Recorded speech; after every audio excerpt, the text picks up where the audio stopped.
au moment où tout le monde regarde cette problématique du tourisme, tout le monde s'écarte un petit peu de la raison principale pour laquelle les dragons de Komodo sont menacés.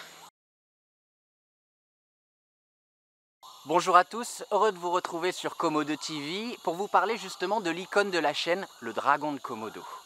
Alors il y a quelque temps, le gouvernement indonésien avait annoncé la fermeture de l'île Komodo aux touristes, notamment pour lutter contre les dégâts causés par le tourisme de masse sur cette île.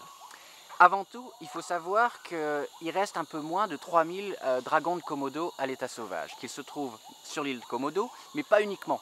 Sur plusieurs îles indonésiennes autour, on les trouve aussi comme l'île Rinca, Padar, Gili Dasani, Gili Montang et aussi sur quelques endroits de l'île de Flores.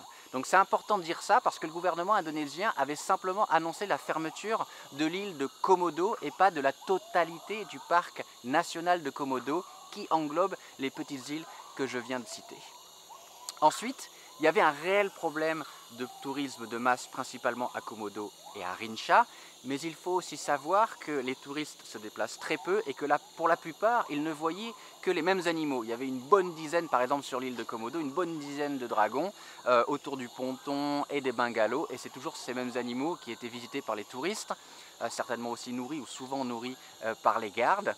Et dans tous les documentaires animaliers même qui parlent des dragons de Komodo, la plupart du temps c'est aussi toujours ces mêmes animaux.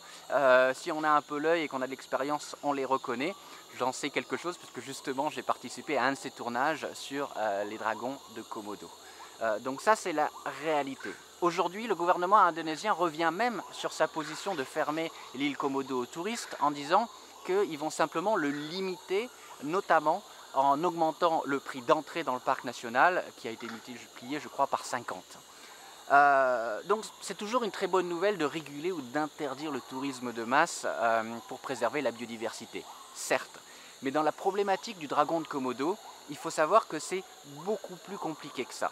Au moment où tout le monde regarde cette problématique du tourisme, tout le monde s'écarte un petit peu de la raison principale pour laquelle les dragons de Komodo sont menacés, et c'est le manque de proie.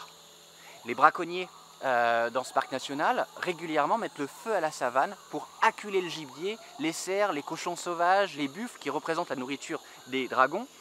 Donc ils mettent le feu pour tuer ces animaux. Et c'était déjà le cas au début des années 2000. Et aujourd'hui ce phénomène existe toujours, voire s'accélère, s'intensifie. Donc les dragons de Komodo n'ont plus de nourriture. Et ça exacerbe un comportement naturel chez le dragon qui est le cannibalisme.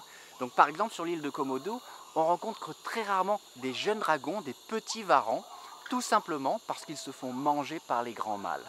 Et ça c'est à cause du manque de nourriture vraiment sur l'île de Komodo. Donc ça c'est la réelle problématique. Donc pour garder espoir, pour continuer à préserver cet animal, j'aimerais qu'il y ait à côté des mesures prises pour réguler le tourisme. Il ne faut pas croire que le gouvernement indonésien va réellement un jour fermer tout le parc national. Il se priverait de très grands revenus. Il y a très peu de parcs nationaux en Indonésie qui peuvent comme ça susciter autant de revenus. Par contre, j'aimerais à côté quand même de ces mesures pour réguler le tourisme, qu'il y ait des mesures concrètes sur le terrain pour protéger toute la zone, tout le parc national, pas simplement là où se concentrent les dragons de Komodo, mais l'ensemble du parc national pour protéger encore une fois tous ces animaux qui n'attirent pas les touristes, mais qui sont nécessaires à la survie des varans, les cerfs, les buffles, enfin tout le garde-manger du dragon de Komodo. C'est uniquement comme ça qu'on arrivera à protéger sur le long terme l'icône de Komodo TV. Abonnez-vous à cette chaîne et n'oubliez pas de cliquer sur la petite cloche pour recevoir toutes les notifications et ne rater aucune vidéo.